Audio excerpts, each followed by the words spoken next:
In the earliest recounting that the people kept, there is a single, spare line about a garden set at the earth's first frame, a garden in Eden with rivers that run out of it to water the ground. That line, simple and strange, has been the lodestar of generations who sought a beginning not only of life, but of place. It names 4 rivers: Pishon, Gihon, Hiddekel, and the great Euphrates, and it lays down fragments like the edges of a map. From those fragments arise questions that endure. Where did those rivers once meet the soil in such a way as to be called paradise?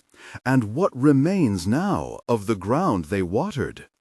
If you would follow this inquiry to its close, stay with the telling until its end. Subscribe for more careful readings of ancient traces, and like if the search for beginnings interests you. The story that follows gathers voices, ancient names, landscape, learned hypotheses, and frames them against a simple human hunger, to name the place where the first things were good. Long before cities rose in towers of brick, and before kings drew lines upon maps, the ancients spoke of regions by the goods they yielded and the peoples who dwelt within them. The account in the Book of Beginnings names 4 regions by their rivers and by a few proper names: Eden, Havilah, Cush, and the land of Shinar. Each name is a key and a lock at once. To listen is to become patient as one who watches a spring well up. First one sound, then 2, then the pattern is seen. One line of inquiry treats Eden as a highland source, the headwaters of rivers where they begin among springs and mountain snow. This reading looks where rivers are born. The great Euphrates and the river called Hiddekel, known later to many as the Tigris, rise not far from one another in the uplands where rock is split by water. There, streams trickle down steep slopes, gather weight, and become rivers that take bread and life to the lowlands. For an observer in the age when maps were memory and travel, the meeting of headwaters spoke of origin. To place Eden at such a source is to honor the image of rivers proceeding from a single garden. Another plausible reading places Eden not among peaks, but in a broad river plain that once lay where the sea now presses, an estuary or delta changed by time and flood. The Persian inlet that the ancients approached by sea is shallow and wide. In the long ages, the flush of rivers and the rise and fall of the sea remade coastlines. A plain that may once have been rich and green could, by the slow change of waters, lay submerged beneath brackish tides. Those who follow this line point to sediments, shells buried in clay, and to soundings of channels that vanish into the current, thinking that what Scripture remembers as a garden may have been a fertile delta at the mouth of flowing streams. Between these broad proposals are narrower clues the text itself offers. Guia de estilo e instruções para a síntese de fala. Você é um narrador, palestrante, com voz potente, forte e autoritária. O tom deve ser firme e inabalável. Contexto de continuidade. A frase anterior era: Os ouços are narrower clues the text itself offers. Você está no meio de uma frase-pensamento. Mantenha o ritmo e a força vocal, sem quebrar a conexão. Haja como se estivesse transmitindo uma verdade fundamental. The Pishon is said to wind through the whole land of Havilah, where there is gold, and bdellium, and onyx stone. Havilah is a lit name in the text, a place tied to wealth of earth. If Pishon once washed a land famed for gold, then geology and the traces of ancient mining invite attention. Traders and caravans in antiquity sought out such places, and their routes leave faint echoes in names and in the ruins of the places where men took gold from the earth. Some who study these traces suggest that a river now dry or diverted once carried sands that bore gold grains toward wider waters. Others point to distant lands where gold and precious resin were known. They propose migrations of names and merchants, so that Havilah in memory may mark a trade route more than a precise valley. The Gihon, which the text links with the whole land of Cush, complicates identification because the name Cush denotes different regions in the witness of tradition. To some of the elders, Cush is the land to the south and west. To others, it lies eastward in distant highlands. If Gihon appears as a river that turns and encircles a whole land, then perhaps the ancient storyteller remembered a great bend of water, a river that girdled a region with its course. Several such bends exist in the great rivers, each a candidate for the name's memory. Yet certainty proves slippery. Names drift as populations move, and the same name may affix itself to distant places as peoples recall familiar designations in new homelands. Across the centuries, travelers have spoken in their own tongues of springs that vanish under sand, of channels reclaimed by marsh, of trees that grow where men once set stones. A traveler from the city of Uruk once told to those who would listen in a courtyard of a floodplain where reeds grew so thick that boats slid between green walls, and where small pools mirrored the sky. There, he said, the water remembers the sky, in places where the ground yields salt. A priest who had charted offerings for many years replied with a question, the kind that opens doors. Did the old man in your town tell of a garden used to be where those reeds now lie? The traveler's eyes dimmed with memory. They spoke, he said, of a place where fruit was like wine in sweetness, and where men first learned to name the good. But the river changed. The place is not the place. The voice of that priest is typical of the work of reconstruction, to gather disparate accounts and to let the landscape speak. He and a small company, scribes, shepherds, and a craftsman who measured distances by the span of his arms, made their way to a plain where the ground shows the scars of older currents. They found, under a clay crust, dark bands of peat and folded stems of ancient reeds. When they dug with iron tools at the margin of an old channel, always with sober care, for men are taught to honor the sacred even in seeking knowledge, they came upon a vein of sand that glittered faintly. Men practiced irrigating fields long before kings ordered palaces to be raised. Thus, the notion of a maintained garden, one tended and fed by streams split and guided, fits well within ancient practice. That a garden might also be a sacred center, ringed by paths and by names, accords with how early communities shaped their domestic geographies into places set apart.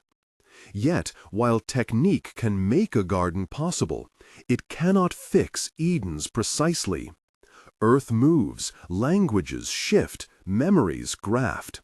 What endures is the pattern of human longing, to be restored to a state where the ground readily yields, where the water is reliable, and where the voice of the divine is not a distant echo, but a neighbor at evening.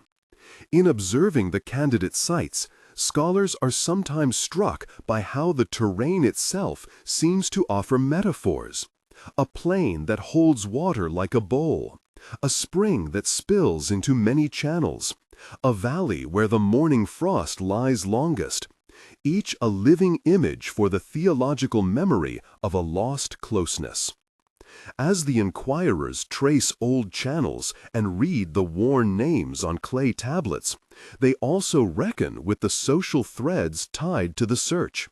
To point to a site is to claim cultural lineage and to stake a claim to an origin story. The search for Eden, therefore, carries weight beyond mere curiosity. It can become a matter of honor, identity, and authority. So scholars take caution, qualifying claims with words that temper certainty, phrases that, in their own modesty, echo the humility of the earliest storytellers who named only a few features and left the rest to posterity. At times, a single discovery lifts the debate for a season. Once, in a hollow where reed and tamarisk grow along an abandoned channel, an excavation revealed a small cache of worked stone tools and fragments of a pot sealed with resin.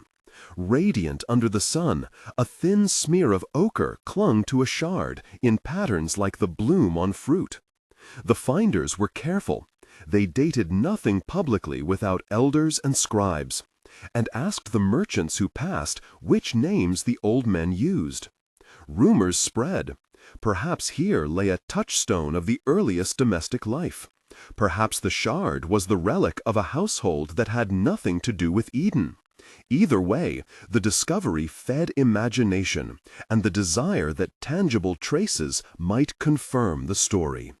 In all the proposing and disputing, one motif returns in the telling.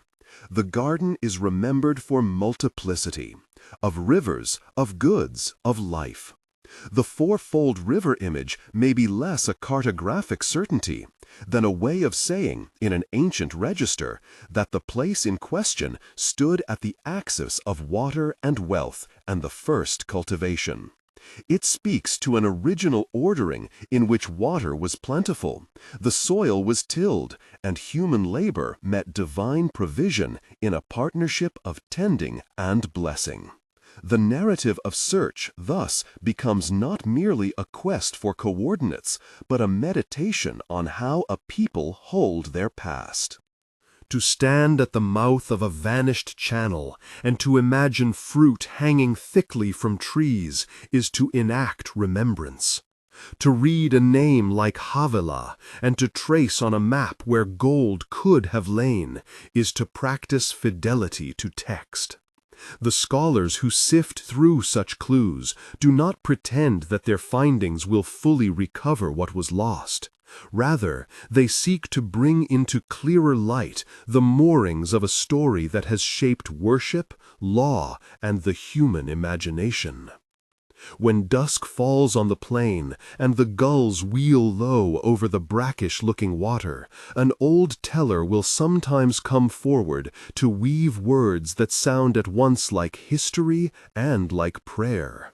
"We do not know the measured place," he says, in a voice accustomed to public telling, "but we know the way of the rivers. We know the taste of the earth that first kept a man and a woman in neighborly converse with God. Whether the garden lies beneath reed or rock, the teaching stands. The world once had a place set apart, and we have been called by memory to seek it." His listeners, whether scribe, caravaner, or child, keep a respectful silence. The air carries the salt of far waters and the tang of tamarisk leaf, and in such moments the line between finding and remembering blurs. Thus does the search for Eden continue, not as a single map to be drawn, but as a conversation between text and terrain, between claim and counterclaim, between the archaeologist's cautious note and the elder's steady voice. Each proposed site bears testimony to a different aspect of the tale. Some honor headwaters and origin. Others honor abundance and cultivation. Still others honor trade and the movement of goods that once passed near the remembered place. In that chorus, the oldest voice of the sacred text that names 4 rivers remains the most compelling, for it ties the geographic to the moral. The location matters because it is the locus of a relation that all human cultures recognize. in which work and provision, obedience and consequence, companionship and exile are first narrated. On the morrow, a party will set out to follow another faint channel noted in a previous account. They will take rope and measure, they will listen for the trickle of spring, and they will speak softly when they come upon a grove of trees older than the nearby walls. They will mark the place in their tablets, not as final proof, but as a new finding to weigh against others. For the search for Eden is like the weaving of a long cloth. Single threads do not show the pattern. Many must be brought together until an image appears that can be held up to the light. In the telling that passes from mouth to mouth and from clay to parchment, the most persistent lesson is this: locating Eden will not undo exile.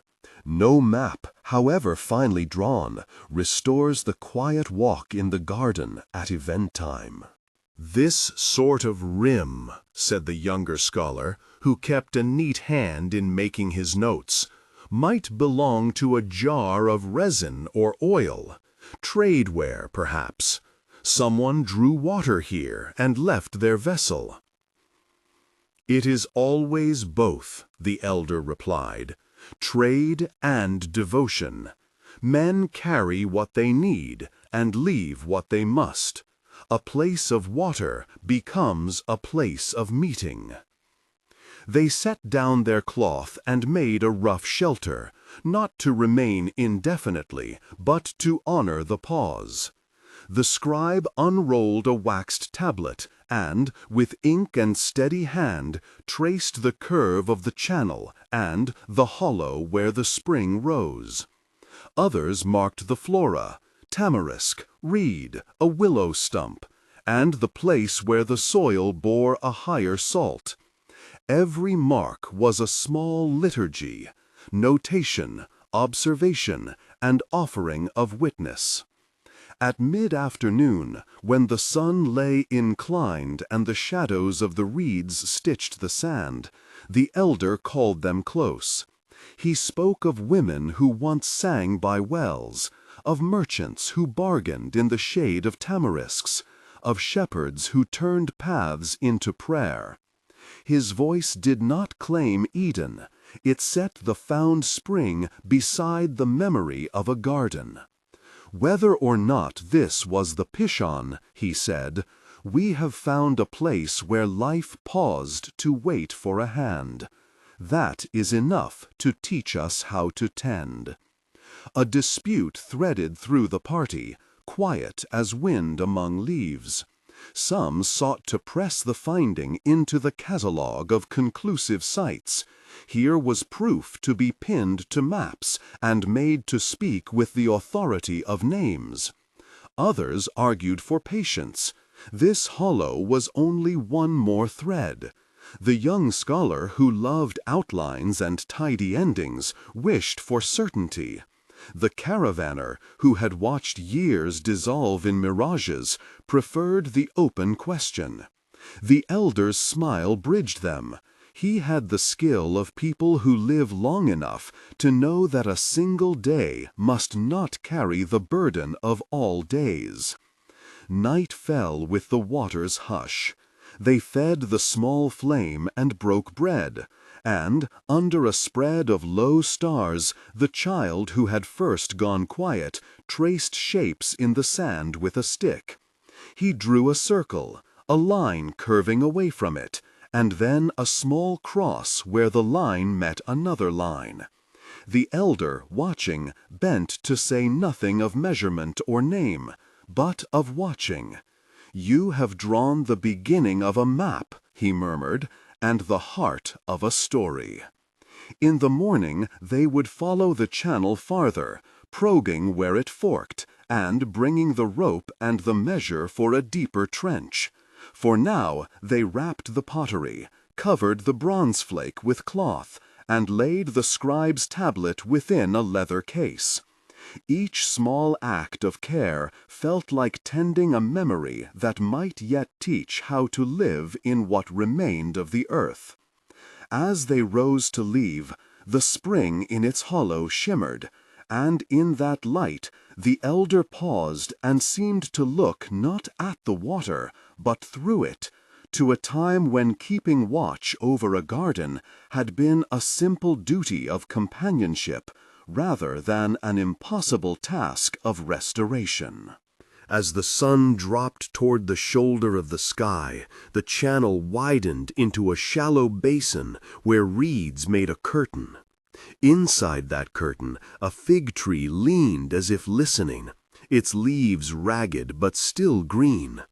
Roots knotted the bank. Beneath them, the ground showed the shallow impressions of beds. Parallel, neat, the lines a writing of cultivation. Between two ridges lay a fallen loom piece, a wooden peg whose grain had been hollowed by time.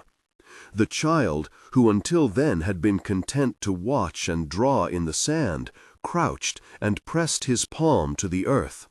He called, in the small voice of a child naming a treasure, "Look, furrows!" The elder came near and sat on the stone by the worn foot impression. "Someone planted here," he said. "They made the earth keep what they asked of it, fruit instead of nothing. See how the furrows follow the fall of the water." He tapped a crooked finger against the scribe's tablet when the man bent to copy the pattern. "Mark it as a sign of tending, of patient labor." The caravaner, who had lived most of his life answering to weather and wagon wheel, glanced toward the horizon where blue began to deepen. "If we follow the beds," he said, "perhaps we find houses." "Or perhaps only the echo of houses," the young scholar answered, a trace of impatience in his tone. "We must not mistake pattern for proof."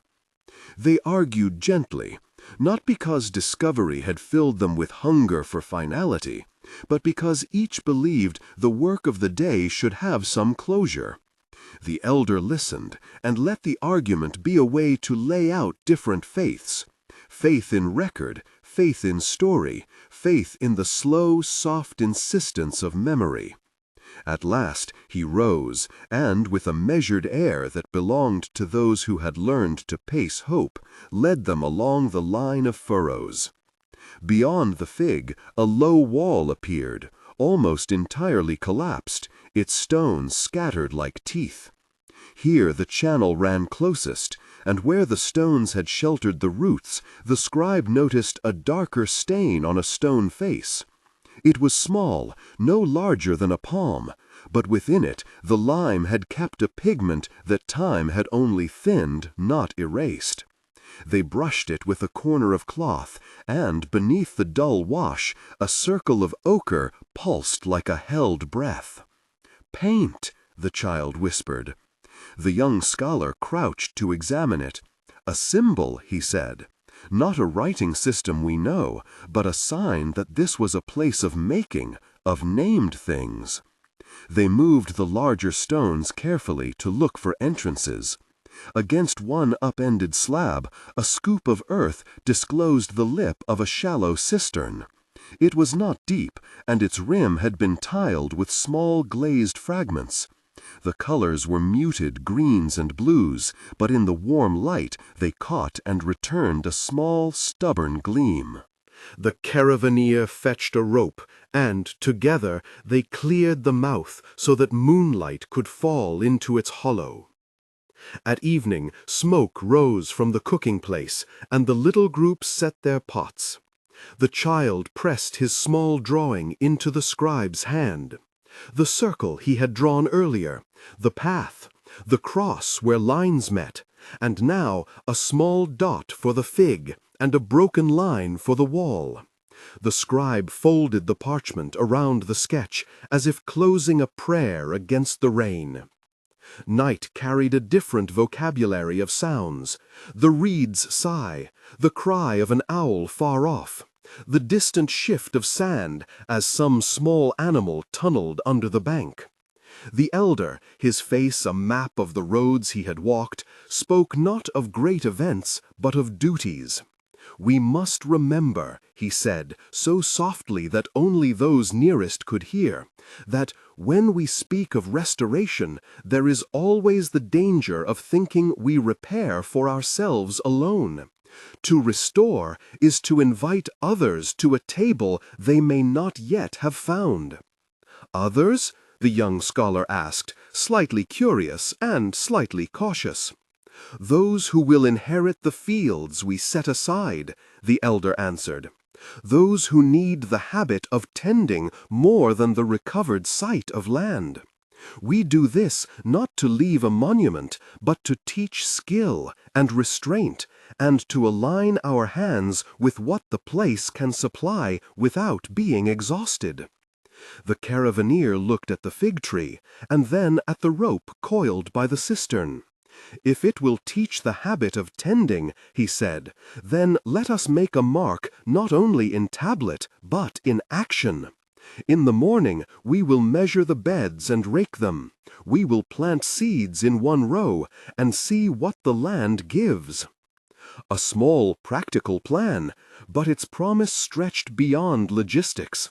It was the sort of pledge that translated reverence into work, that turned memory into practice. The scribe wrote the decision down, and the elder nodded, as if the day's discoveries had finally found a resting place. They slept under a sky that seemed too wide for the smallness of their camp. When dawn lightened, frost had not come, but the air was thin, and the fig's leaves glittered with a fine dust that the wind had dropped in the night. They unrolled their measures. The caravaneer selected a strip of soil, and the scribe, with patient hand, recorded the intervals. The child found a pocket of sweet-smelling earth, and, with the elder's permission, pressed a set of seeds into the ground. A handful of lentils, small and round as the history they now sought to replant. As they worked, a cloud of dust rose from the farther plain. At first it could have been wind, but then the elder lifted a hand, and the caravaneer shaded his eyes.